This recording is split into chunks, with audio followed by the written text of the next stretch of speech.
Comienza el Catecismo de la Iglesia Católica, un programa dirigido por el Padre Luis Fernando de Prada.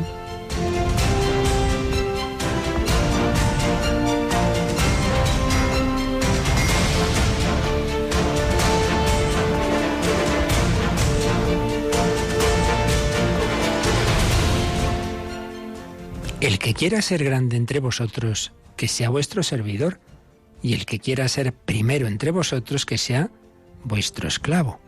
Igual que el Hijo del Hombre no ha venido a ser servido, sino a servir y a dar su vida en rescate por muchos. Alabados sean Jesús, María y José. Muy buenos días, queridísima familia de Radio María. Menudas palabras nos dice hoy Jesús en el Evangelio seleccionado por la liturgia para la misa de este día, así de tomada del Evangelio del primero de San Mateo, Mateo 20, 17, 28, cuando Santiago y Juan, a través de su madre, piden los primeros puestos, ahí todos peleándose, y Jesús dice, pero hombre, que los jefes de los pobres los tiranizan, los grandes los oprimen, pero no es lo que yo os estoy enseñando.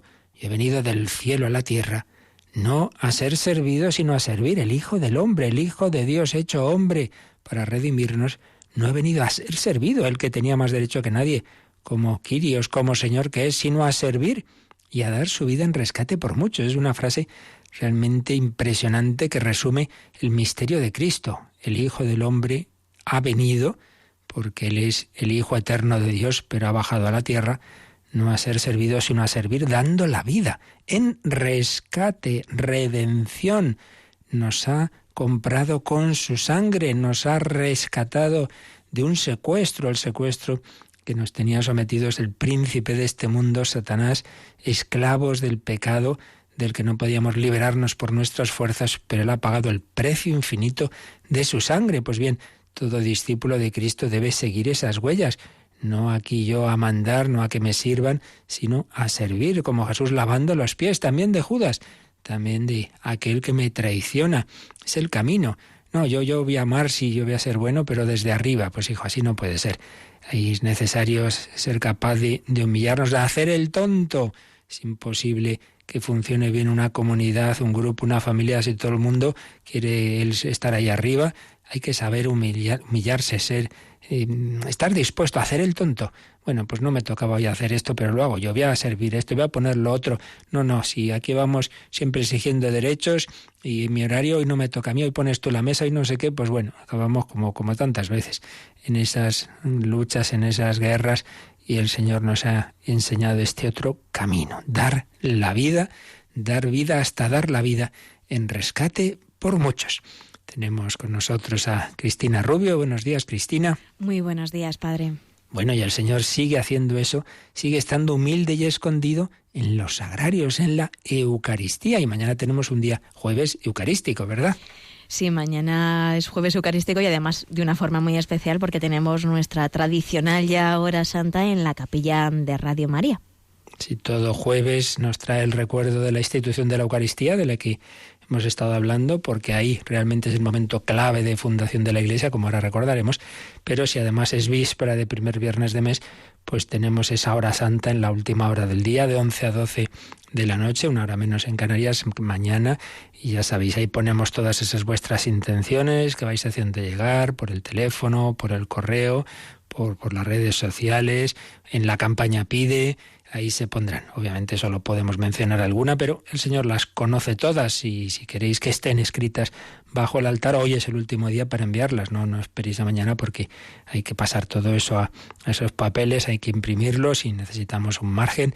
Hoy último día, pero bueno, lo importante no es eso, lo importante es que estemos todos ante el Señor Eucaristía. Mañana la última hora del día, como hoy en la última hora del día, en ese otro programa, El Hombre de Dios, vamos a hablar de esa realidad que nos recordaba el miércoles de ceniza.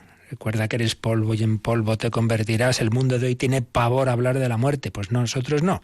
La miramos cara a cara, a los ojos, con esperanza, porque, como decía Pablo Domínguez, es una puerta fea, pero que se abre a un sitio muy bonito. Es una puerta que se abre a la esperanza, a la puerta de la esperanza, como se tituló también el libro póstumo del doctor Juan Antonio Vallejo Nájera. Muerte y esperanza. Esta noche en El Hombre de Dios, no os lo perdáis, con diversos testimonios, literatura, música, cine. Una película, por cierto, muy sugerente, muy interesante, de Jim Caviezel, el que protagonizó a Jesús en Jesús de Nazaret, Frequency. Un hijo que habla con su padre que había fallecido, en fin,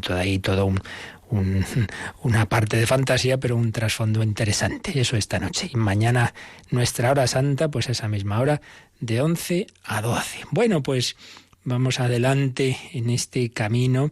Ayer no pudimos tener programa porque teníamos unas reformas técnicas y impidieron hacer este programa entre amigos. Hoy ya vuelve esa programación habitual tras esas pequeñas obras técnicas que nos van permitiendo cada día mejorar un poquito todo lo que está al servicio de la evangelización, que es realmente lo importante. Bueno, pues vamos adelante con la sección testimonial de tanta gente buena, de tantos gestos cristianos que han seguido a Jesús, que han seguido su enseñanza, de aquel que no vino a ser servido, sino a servir y dar la vida en rescate por muchos.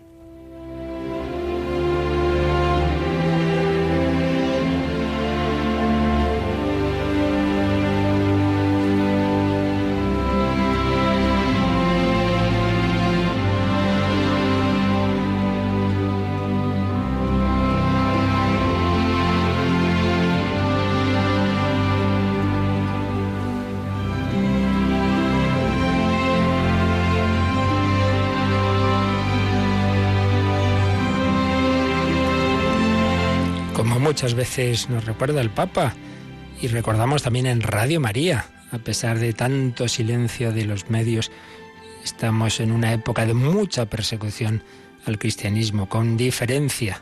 Estos últimos, diríamos, siglo XX y lo que llevamos del XXI, la época más anticristiana y de mayor persecución. Vamos, las persecuciones del Imperio Romano se quedan en un juego de niños con lo que ocurre en estos tiempos.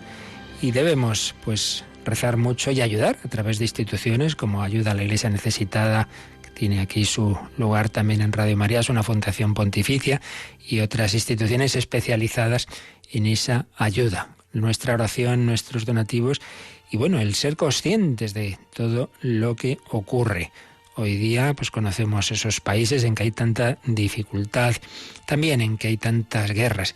Pero hace años, allá por los finales de los 80, durante mucho tiempo se vivieron unas situaciones muy dramáticas en el Líbano, ese bello país, el Líbano, y ahí pues recordamos a San Juan Pablo II, pues también defendiendo y buscando, promoviendo la paz. Recordamos muchas historias que hubo, ese convento de carmelitas descalzas de Jarisa que iban viendo cómo caían bombas por aquí y por allá y la divina providencia las protegió. Pues bien, el padre José Julio Martínez, en alguno de aquellos artículos que le escribía, pues recogiendo historias bellas de cristianos, también recogía de esos lugares de persecución. Un artículo lo tituló «Con tal de que no perdamos la fe», y escribía: «Solo en el cielo conoceremos cuánto están sufriendo los libaneses cristianos». Tal día explotó en el centro de Beirut una bomba con tan potente fuerza expansiva que muchas personas fueron lanzadas por el aire a distancias inverosímiles. Un matrimonio joven, y esto se lo escribían las carmelitas descalzas de Jarisa, le escribieron lo siguiente: un matrimonio joven conocido nuestro estaba preparando el nacimiento en casa. Eran vísperas de Navidad, mientras su niña, que tiene 3 años, se subía a un taburete para colocar en el árbol de Navidad su carta al niño Jesús. De repente, el estallido de la bomba, lluvia de cristales en añicos, arrancadas ventanas y puertas, muebles por el suelo, la nena que sale disparada. El padre, hombre robusto y sereno, logra cogerla en el aire antes de que choque contra la pared.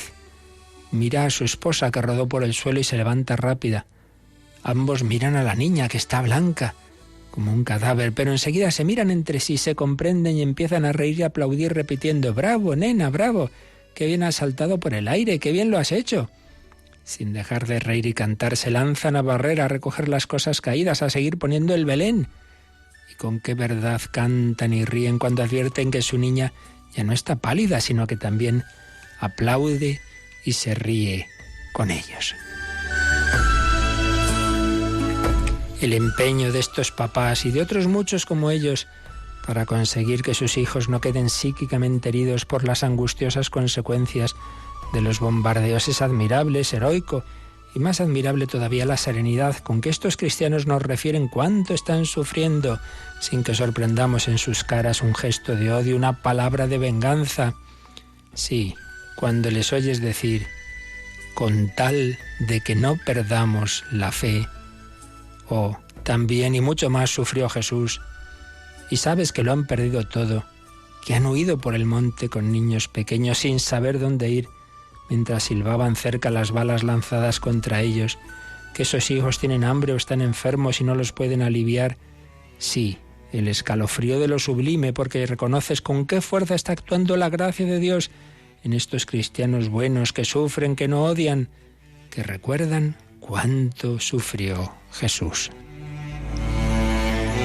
Pues así escribía una carmelita descalza del monasterio de Jarisa en Líbano, y también años después, pues cosas parecidas nos han escrito desde Siria, esas ciudades que han sufrido tantos años de bombardeos como Alepo, situaciones parecidas de tanto dolor, de tanta muerte y sin embargo de tanta fe y esperanza de saber que el Señor está ahí y que puede protegernos o puede servirse de permitir ese mal para que compartamos la cruz, incluso para llevarnos a la vida eterna. Cuántos muertos, sí, cierto, pero en unión con Cristo. Lo principal es eso, que todo ello no nos quite la fe, no nos quite la esperanza. Oremos por tantos hermanos nuestros que sufren las consecuencias de las guerras, también de la persecución explícita a la fe cristiana. Oremos por la paz del mundo.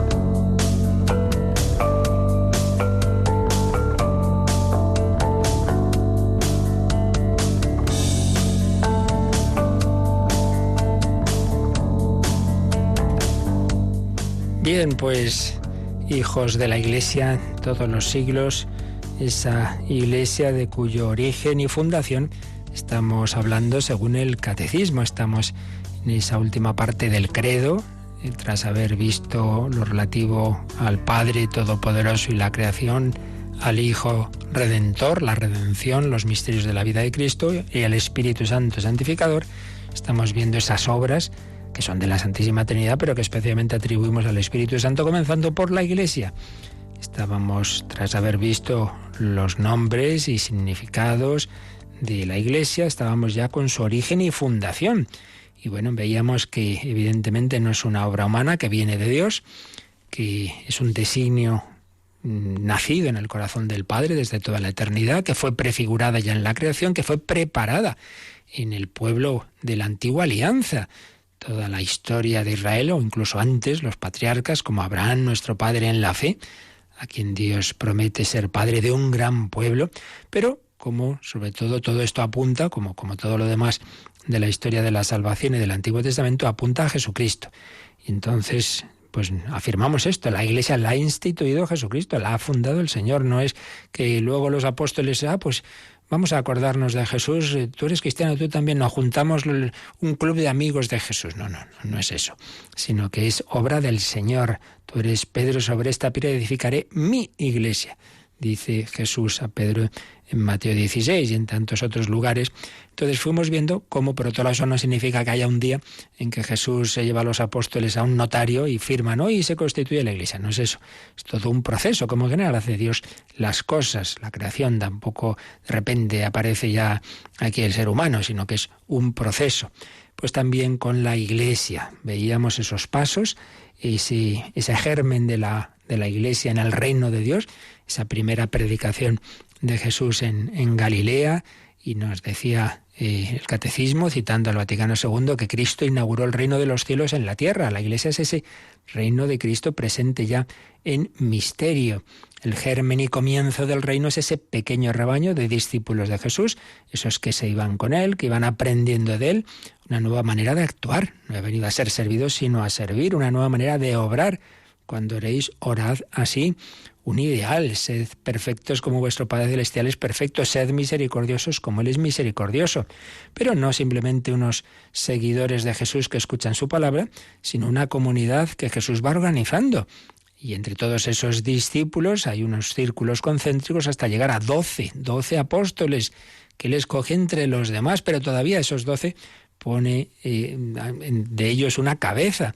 Tú eres Pedro, el primado de Pedro. Vimos, hay 3 textos especialmente sobre ello. Pero tras estos pasos de la vida pública de Jesús, llegábamos el último día al momento, digamos, de todo este proceso, el más importante de institución de la Iglesia, es la última cena. ¿Por qué? Porque ahí se sella esa nueva alianza anunciada por los profetas. Tomad y bebed todos de él, porque este es el cáliz de mi sangre, sangre de la alianza nueva y eterna. Si la antigua alianza había sido sellada con la sangre de animales en el monte Sinaí, en ese altar de piedra edificado sobre 12 piedras, simbolizando las 12 tribus de Israel, y esa sangre de esos animales se hacía con ella una aspersión sobre el altar y sobre el pueblo, indicando que se compartía la misma vida, la vida de Dios. Y la sangre es símbolo de la vida, y Dios representado en el altar, y el pueblo, el altar y el pueblo compartiendo la misma vida. Pues eso era un símbolo, pero de algo que iba a ser real, muy real. Y es que íbamos a recibir una sangre, no de un animal, sino del Cordero de Dios que quita el pecado del mundo, Jesucristo. Y esa sangre era símbolo de esa vida divina que Dios nos da a compartir. Somos hijos, partícipes de la naturaleza divina, por la gracia de Dios.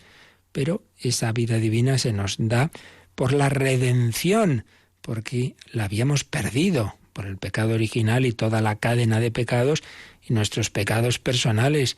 Nos hemos ido, hemos roto la alianza, sí, pero es sangre derramada para el perdón de los pecados. Entonces, ahí se instituye esa nueva alianza, ese nuevo pueblo de Dios, edificado sobre los apóstoles. Ahí, de una manera sacramental, Jueves Santo, y al día siguiente ya de una manera real en la cruz. Y por eso los santos padres vieron un símbolo precioso del nacimiento de la Iglesia en esa escena que nos cuenta San Juan de la lanzada al costado de Cristo, al corazón de Cristo, ya muerto. Entonces hacían un paralelo con aquella escena simbólica del libro del Génesis, cuando se nos cuenta que de Adán dormido, de su costado, de su costilla, Dios formó a la mujer, a Eva, un lenguaje simbólico para expresar la misma dignidad, la unidad de varón y mujer, la atracción mutua entre ellos, la llamada al matrimonio, serán los dos una sola carne. Bueno, pues eso que ahí estaba simbolizado en la cruz indica cómo la Iglesia nace como nueva Eva, que está presente al pie de la cruz en María, por otra parte, nace del costado de Cristo. Nacemos de su muerte. Del costado de Cristo dormido en la cruz, dice el Vaticano II, nació el sacramento admirable de toda la Iglesia. Del mismo modo que Eva fue formada del costado de Adán adormecido, así la Iglesia nació del corazón traspasado de Cristo muerto en la cruz. ¡Qué belleza! Y claro, cuando decimos la Iglesia, piensa que tú eres la Iglesia, tú bautizado, y por tanto tú naciste en ese corazón de Cristo. Tú naces de su muerte. Podemos tener vida divina que hemos recibido en el bautismo y luego se va incrementando y fortaleciendo y sanando en los demás sacramentos. La podemos tener porque del costado de Cristo salió sangre y agua, sangre, signo de que nos ha dado la vida hasta el final, agua, signo de la vida divina del Espíritu Santo. Ya vimos que el agua es uno de los símbolos del Espíritu Santo y precisamente el primer sacramento por el que la recibimos, el bautismo, pues usa ese elemento del agua. Tú y yo nacemos ahí, por eso podrá decir San Pablo, Cristo me amó y se entregó a la muerte por mí. Aunque no se conocieron en vida, sin embargo Jesús moría pensando en cada uno de nosotros. Él sí nos veía con esa iluminación de su alma de la que hablamos, el conocimiento especial que tiene Jesucristo en cuanto Hijo de Dios y en cuanto que su alma no solo tiene el conocimiento de experiencia que tenemos todos los hombres, sino también un conocimiento superior en su visión de la esencia divina, en su visión del Padre. Bueno, se explique como se explique, pero el dato es ese, esa conciencia con la que Jesús no solo muere por la humanidad así en masa, sino pensando en cada uno de nosotros. Tú has nacido de ese corazón de Cristo, la Iglesia nace del costado de Cristo. Es el momento fundamental de esa fundación de la Iglesia, esa alianza sellada sacramentalmente el Jueves Santo en la Última Cena y que renovamos, por cierto, cada vez que vamos a la Santa Misa, renovamos la alianza, volvemos a decir al Señor, sí, yo quiero serte fiel. Si la antigua alianza, el pueblo se había comprometido a obedecer a Dios y cumplir sus mandamientos, ahí en el Sinaí se entregó el Decálogo y Dios se comprometió a guiar a su pueblo. Bueno, pues ahora esto se renueva. Nosotros nos comprometemos también a obedecer al Señor, a cumplir su ley, la ley del amor. Este es el mandamiento nuevo, que os améis unos a otros, y bueno, todo lo que nos ha enseñado Jesús. Y Él, por su parte, se compromete a ser nuestro pastor. El Señor es mi pastor, nada me falta. Bien, son los pasos que fue dando Jesús para constituir su Iglesia. Esa predicación del reino, ese grupo de discípulos, esa estructura con los 12, ese poner a Pedro de cabeza y ese sellar la alianza sacramentalmente en la Eucaristía, en la Última Cena, y de una manera cruenta en el Calvario. Pero queda el siguiente paso, y es que eso que ya ha ocurrido, pero todavía está, digamos, oculto, todavía está en el misterio, eso se iba a manifestar al mundo entero. Y eso va a ocurrir 50 días después, en Pentecostés.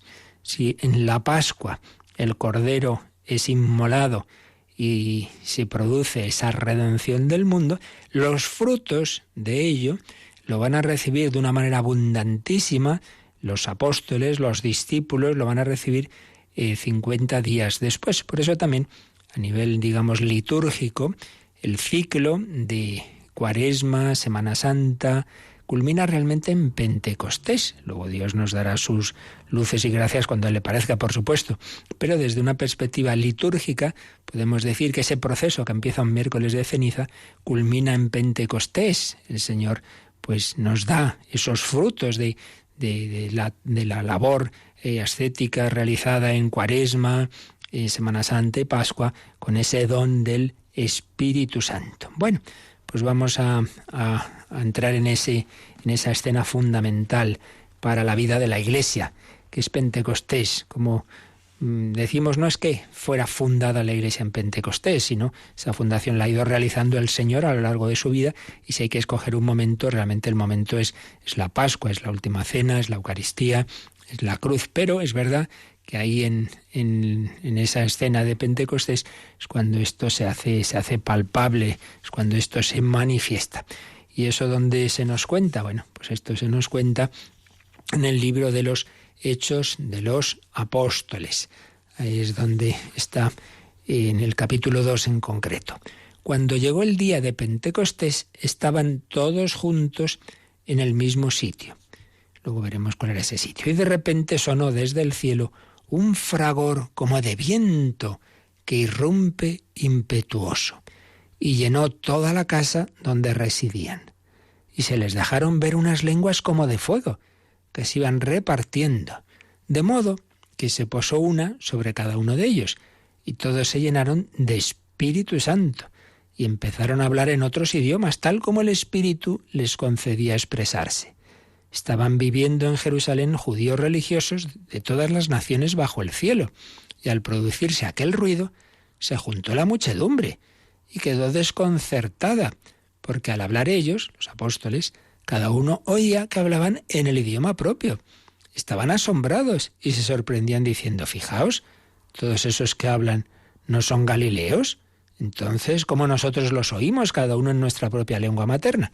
Y bueno, a continuación pues van mencionando esos diversos pueblos de los que procedían esos oyentes de esa primera predicación de los apóstoles en Pentecostés. Bien, este es el texto bíblico fundamental de lo que ahora nos va a explicar el Catecismo en el número 767. Tras el párrafo anterior era la Iglesia instituida por Cristo Jesús, ahora es la Iglesia manifestada por el Espíritu Santo. Y a ello dedica 2 números, pues vamos, Cristina, con el primero, el 767. Cuando el Hijo terminó la obra que el Padre le encargó realizar en la tierra, fue enviado el Espíritu Santo el día de Pentecostés para que santificara continuamente a la Iglesia. Es entonces cuando la Iglesia se manifestó públicamente ante la multitud. Se inició la difusión del Evangelio entre los pueblos mediante la predicación. Como ella es convocatoria de salvación para todos los hombres, la Iglesia es, por su misma naturaleza, misionera enviada por Cristo a todas las naciones, para hacer de ellas discípulos suyos. Pues es un número que, como otros de todo este apartado de la Iglesia, está prácticamente hecho con citas del Vaticano II. No olvidemos que el Concilio Vaticano II fue un concilio que reflexionó mucho sobre la Iglesia. Y de hecho su documento estrella, el más elaborado doctrinalmente, es la Constitución dogmática sobre la Iglesia, Lumen Gentium, luz de las gentes. Cristo es luz de las gentes, pero esa presencia de Cristo, luz, se perpetúa en la Iglesia. Cuando el Hijo terminó la obra que el Padre le había encargado realizar en la tierra, todo está consumado, desde la encarnación, el nacimiento, la vida oculta, la huida a Egipto, todos esos años oscuros, digamos, de los que apenas sabemos nada, de vida humilde, sencilla en Nazaret. Sí, sabemos esa Pascua a los 12 años, ese pasarlo mal, María y José, esa Pascua anticipada al tercer día, aparece el Señor, pero luego no volvemos a... Ya Jesús inicia su vida pública, ese bautismo en el Jordán, el ayuno y tentaciones en el desierto, y el inicio de la predicación del reino de Dios, la elección de los apóstoles, todo lo que se nos va contando de predicación, milagros, expulsión de demonios, seguidores y también odiadores, y ya sobre todo pues el núcleo de todo, ¿no? La pasión, muerte del Señor, y llega esa última hora en la cruz. Padre, todo está consumado. Ya ha hecho todo lo que tenía que hacer. Pues bien, cuando el Hijo terminó esa obra, el fruto de esa obra redentora fue comunicarnos el amor de entre el Padre y el Hijo, que es el Espíritu Santo. Por eso, cuando el Hijo terminó la obra que el Padre le encargó realizar en la tierra, fue enviado el Espíritu Santo el día de Pentecostés. Ya explicamos en otra ocasión, hablando del Espíritu Santo, que los judíos tenían la fiesta de Pentecostés. Por tanto, como todo lo demás, así como la Pascua, Jesús muere en la Pascua, haciéndonos ver que la verdadera Pascua, el verdadero paso, la verdadera redención, el verdadero Cordero, que estaba profetizado en todo lo ocurrido en el Antiguo Testamento, pues se cumplía en él, pues también lo que implicaba esa fiesta de Pentecostés se va a cumplir ahora. Pentecostés. Bueno, de esto, como digo, ya hablamos, pero vamos a repasar. El Catecismo aquí nos sugiere como número marginal que repasemos uno de esos números que nos habló del Espíritu Santo y Pentecostés, el número 731. Lo leemos, Cris. El día de Pentecostés, al término de las 7 semanas pascuales, la Pascua de Cristo se consuma con la efusión del Espíritu Santo, que se manifiesta, da y comunica como persona divina. Desde su plenitud, Cristo, el Señor, derrama profusamente el Espíritu. Cristo, el Señor, como lo llama San Pedro en ese primer discurso, el Señor, el Padre, lo ha constituido Mesías y Señor, y como Señor a la derecha del Padre, desde esa su humanidad, consuma la obra redentora comunicándonos al Espíritu Santo, que no es simplemente una fuerza o una energía, es otra persona, una persona que tiene esa voluntad, esa inteligencia, ese amor común con el Padre y el Hijo, y que quiere llenar nuestro corazón.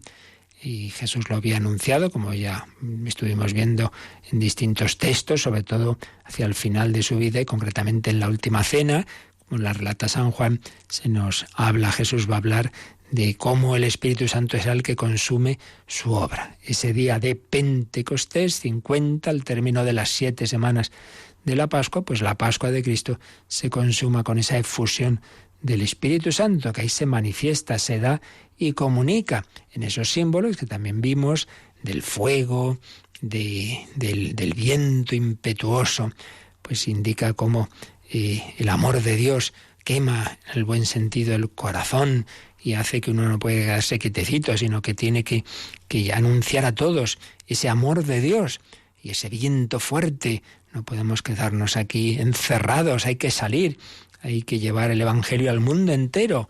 Id al mundo entero y anunciad el Evangelio a toda la creación. Bueno, Pentecostés continúa, así como se renueva la alianza en cada celebración de la Santa Misa, también se renueva Pentecostés en cada gran acción en la que se nos comunica el Espíritu Santo de una manera muy particular en la liturgia. Y todavía más particular en sacramentos, claro, uno de ellos obviamente la confirmación. La confirmación viene a ser el Pentecostés particular en que cada cristiano recibe la plenitud de los dones del Espíritu que ya se habían comunicado en el bautismo. La confirmación viene a ser como rematar el bautismo, por así decir. De hecho, hay también la posibilidad de otorgar unidos bautismo y confirmación, e incluso ya en cierta edad pues con la Eucaristía, porque son los sacramentos de iniciación. Pero realmente todo sacramento hay un Pentecostés, por eso en todo sacramento hay un momento en que el sacerdote extiende las manos sobre el pan y vino, para que el Espíritu Santo los transforme en el cuerpo y la sangre de Cristo, sobre la cabeza del penitente, cuando se está confesando, para que el Espíritu Santo purifique esa alma de los pecados y la llene del amor de Dios, sobre esos esposos que acaban de contraer matrimonio, para que el Espíritu Santo realmente les dé la gracia de vivir esa unión que acaban de sellar, etcétera, etcétera. Pentecostés. Sin ese Espíritu Santo la Iglesia sería pues una institución humana más, un montaje, un teatro y realmente pues sin mayor valor.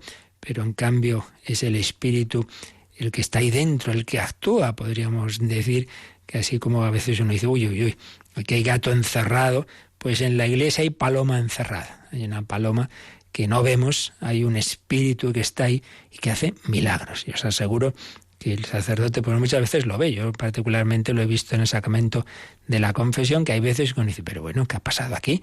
Pero que entró una persona y sale otra completamente distinta. Y no es que, bueno, pues le da aquí un arrebato que no.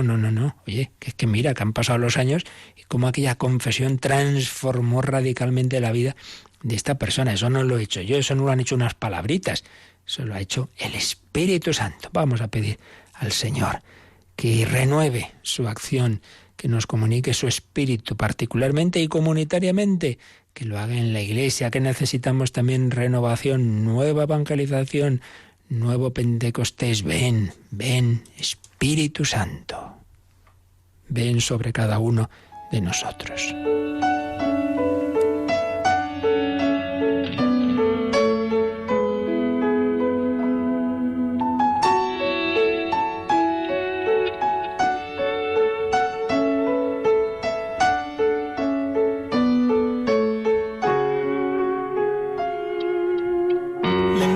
De fuego y viento huracanado, Dios soplando su aliento en nuestro barro. Ya la vida volvió y el invierno pasó, y tú y yo hemos sido rescatados.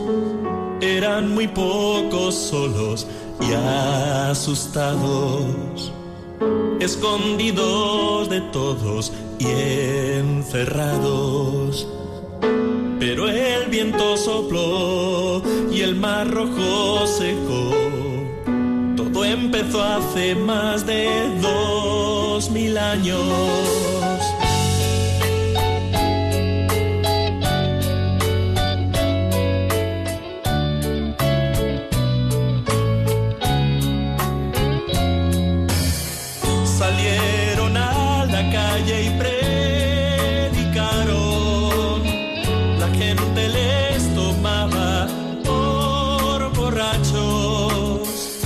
aunque el vino abundó, era el vino mejor. La sangre del Señor resucitado. Hablaban en idiomas muy extraños que todos entendían, y el milagro pronto se difundió y el asombro llegó. Todos se preguntaban qué ha pasado. Era Pentecostés, el mundo del revés. Los mudos hablan y andan los lisiados. Los ciegos pueden ver y los pobres comer. Y los cristianos son encarcelados. Hoy vuelve a ser también otro Pentecostés. La iglesia con María está rezando. Donde haya dos o tres, allí es Pentecostés. Donde el fuego de Dios está actuando.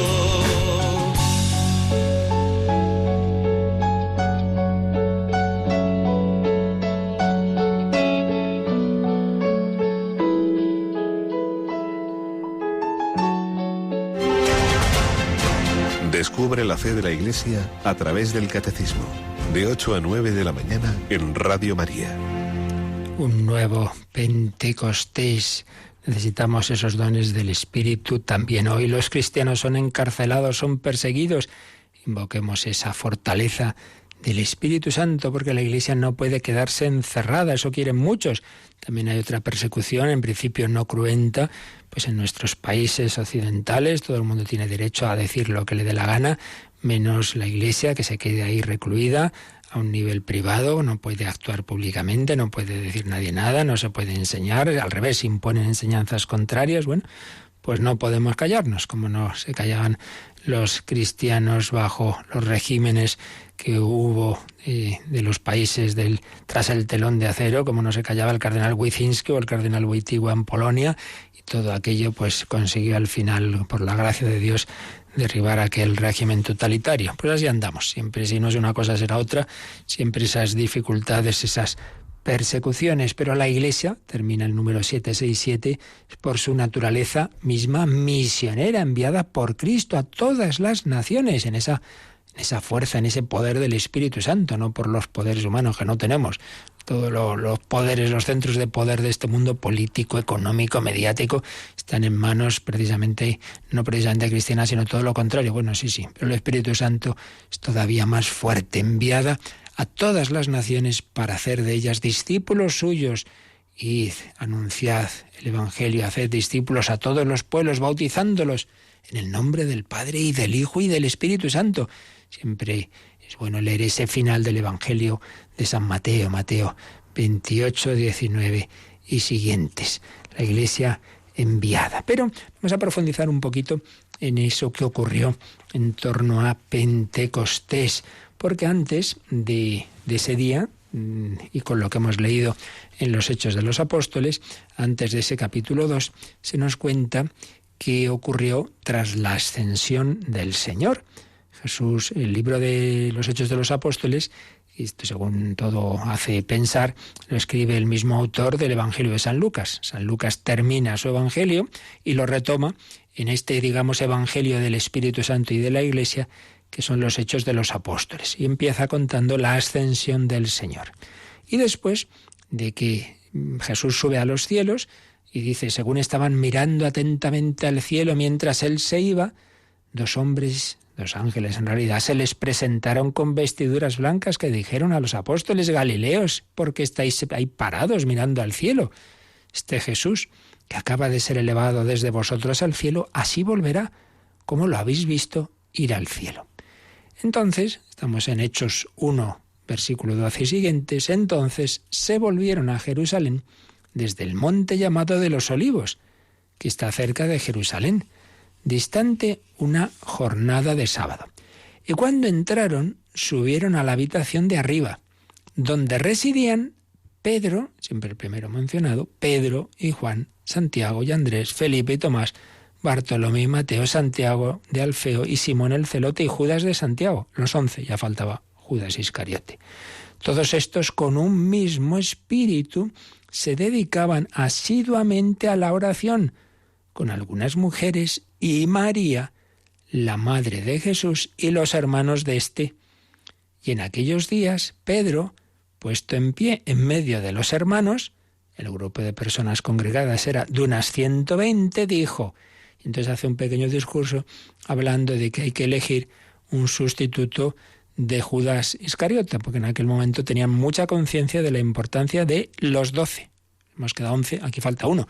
Hay que mantener ese número que nos dio Jesús en continuidad con las 12 tribus de Israel, y entonces pues se presentan a 2 candidatos y se reza al Señor para que sea Él el que elija, y tras esa oración, pues la manera que ven que podría manifestarse la voluntad de Dios es echar suertes, y le cayó la suerte a uno de esos 2 candidatos, que era Matías, que fue agregado al grupo de los apóstoles. Bien, esta escena la comenta Joseph Ratzinger en una obra sobre la Iglesia, en que se fija en la imagen de la Iglesia aquí en los Hechos de los Apóstoles. Vamos a recoger lo que nos dé tiempo.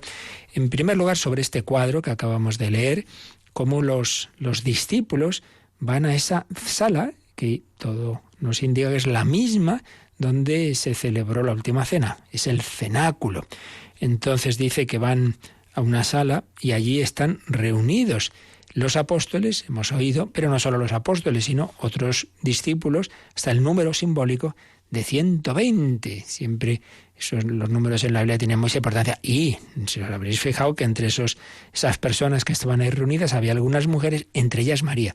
Dicho sea de paso, siempre la Virgen así con humildad, no se dice, bueno, en primer lugar estaba la Virgen María, madre de... No, algunas mujeres, entre ellas María. Como también al pie de la cruz se nos habla de que había algunas mujeres, entre ellas María. María humildemente, sin exigir nunca nada, sin aquí estoy yo que soy la más importante.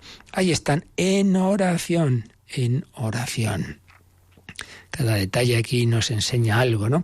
Entonces hay una verdadera, decía Joseph Ratzinger, una verdadera cajal, es decir, una asamblea. Ya vimos que la palabra eclesia es la versión griega de cajal, que significa asamblea constituida por Dios, una convocación. Dios ha ido llamando a distintas personas, las ha unido por su llamada y en su alianza.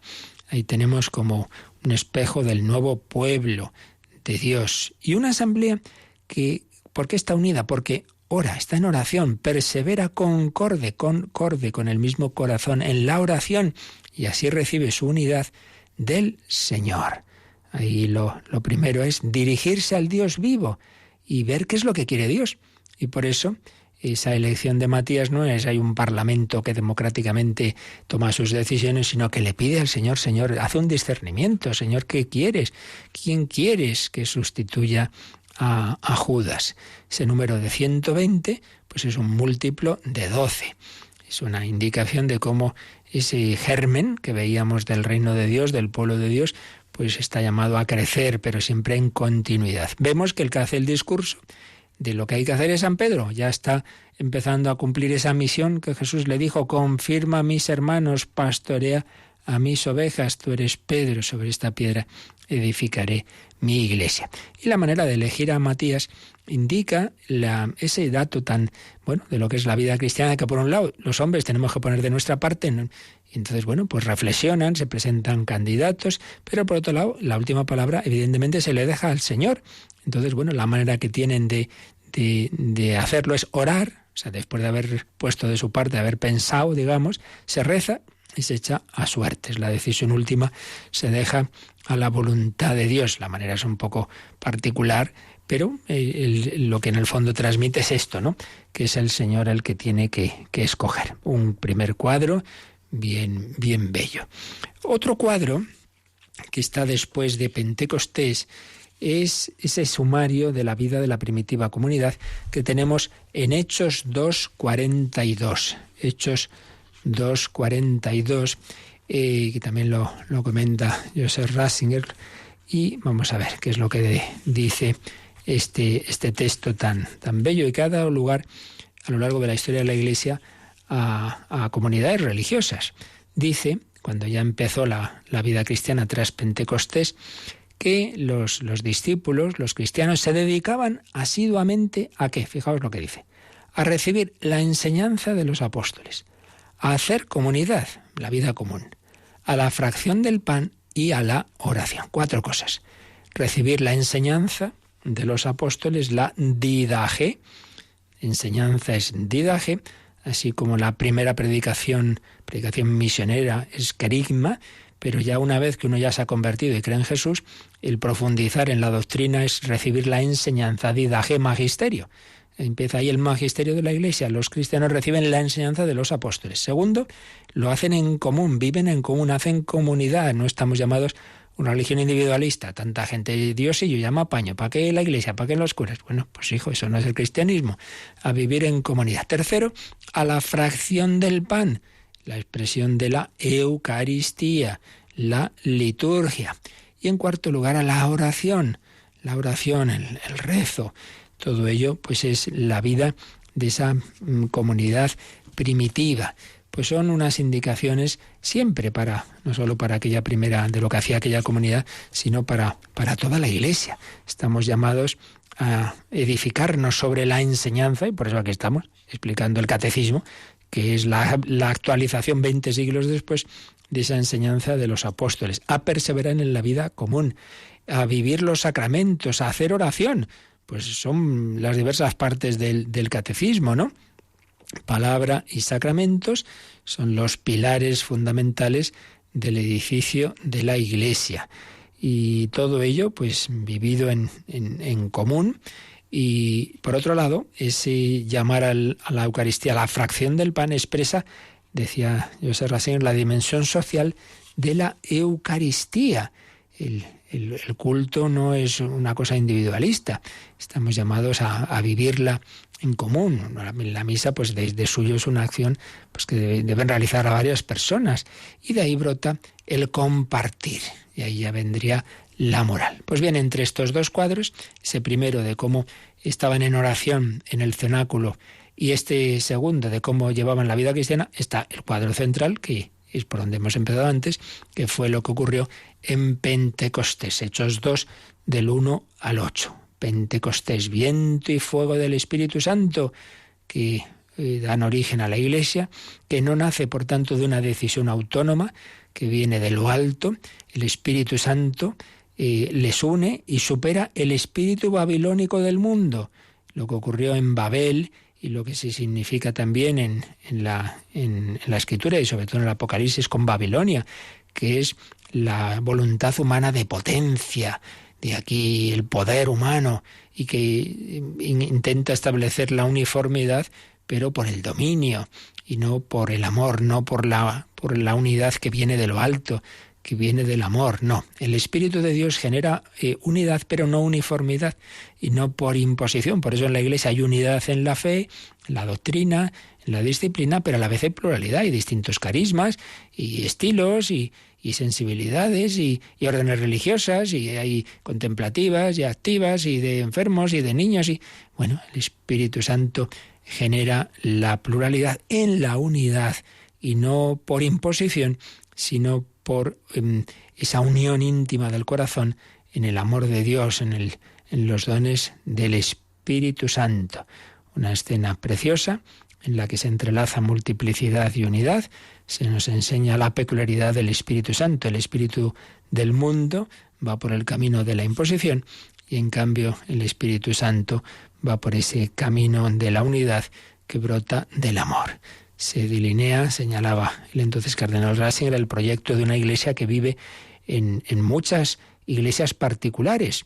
La iglesia que peregrina en Madrid o en Barcelona o en Milán o en no sé qué sitio de África, es la misma Iglesia Católica. No es que sea una confederación de iglesias particulares, no, nace una única iglesia. pero una única Iglesia está presente en diversos sitios. Esto es muy importante, porque esto a veces se arman algunos un poco de líos. Entonces ya lo explicaba el cardenal Ratzinger, que la Iglesia que nace ahí era católica y por eso se la escucha y se entienden los oyentes que están allí en todas las lenguas. No es que primero, esa es la Iglesia de Jerusalén, fue una iglesia particular, y luego se van formando otras iglesias particulares. No, ahí nace la única Iglesia católica que habla todas las lenguas, la Iglesia universal, la cual genera después iglesias en otros lugares distintos, pero siempre es la misma y única Iglesia, que tiene esa suprema cabeza siempre en Pedro. Entonces la prioridad cronológica y ontológica es de la Iglesia universal. Una iglesia que no fuese católica no sería iglesia.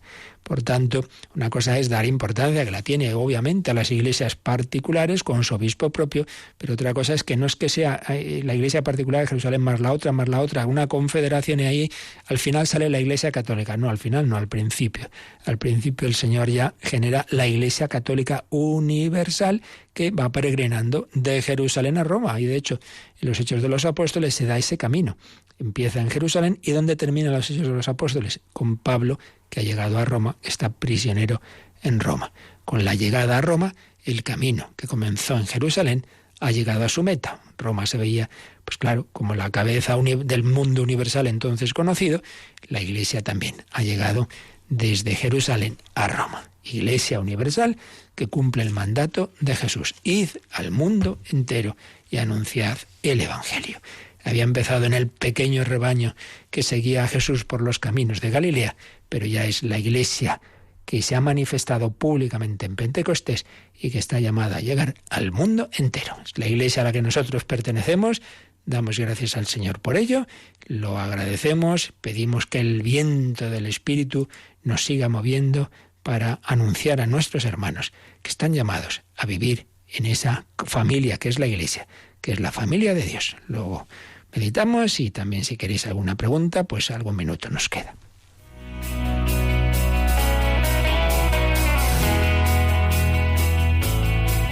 Participa en el programa con tus preguntas y dudas. Llama al 91 005 9419. 91 005 9419. También puedes escribir un mail a catecismo@radiomaria.es. catecismo@radiomaria.es.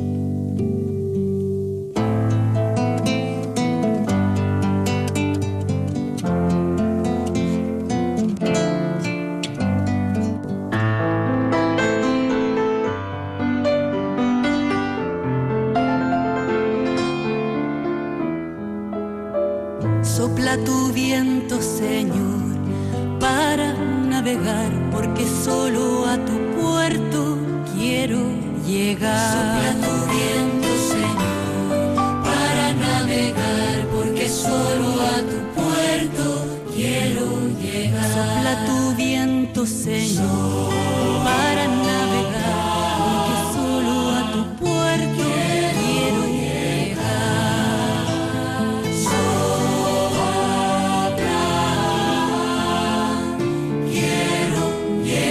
Sopla tu viento, Señor, para navegar, porque solo a tu puerto quiero llegar. Sopla tu viento, Señor, solo a tu puerto quiero llegar.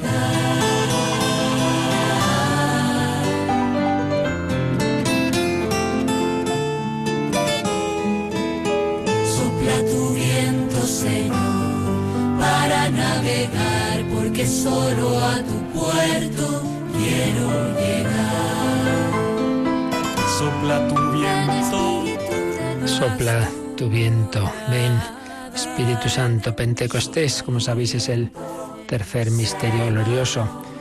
Escribía Carmelo, dice, no entiendo esto del rosario, unos para cada día de la semana, no es el mismo. Bueno, pues ya sabéis que a lo largo de los siglos se ha ido constituyendo la oración del rosario, no es simplemente no solo es una oración vocal, sino realmente es una oración contemplativa, es contemplar el rostro de Cristo con los ojos de María.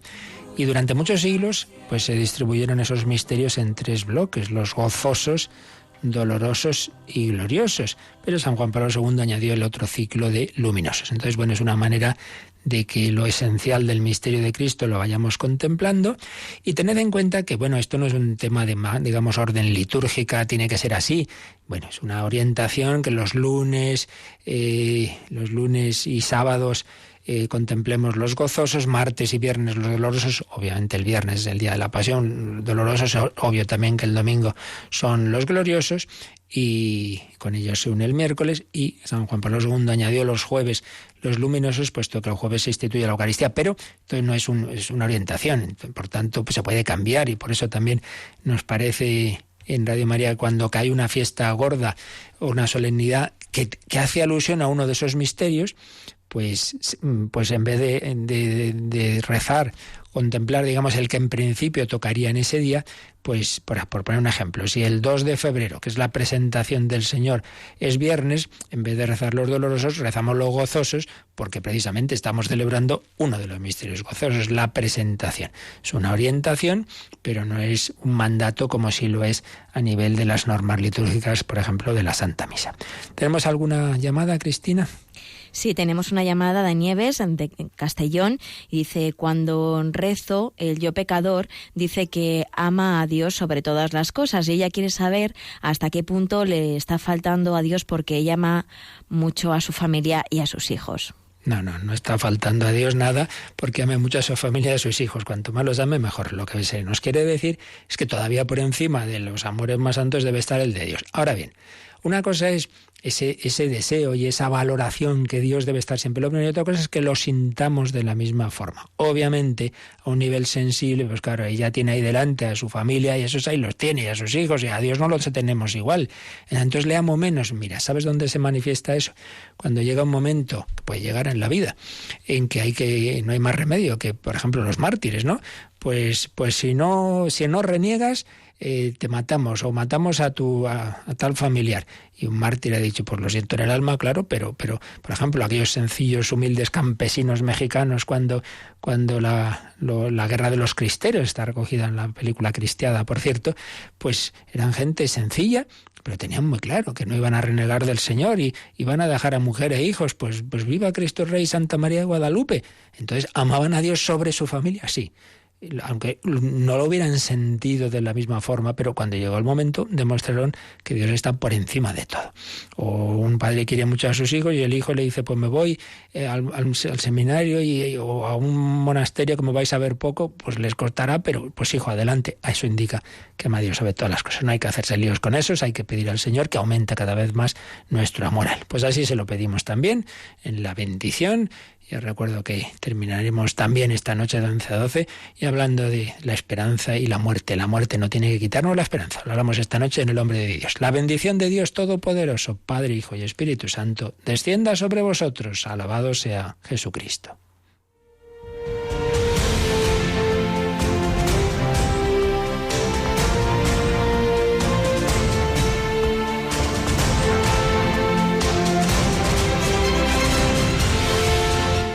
Han escuchado en Radio María el Catecismo de la Iglesia Católica, un programa dirigido por el Padre Luis Fernando de Prada.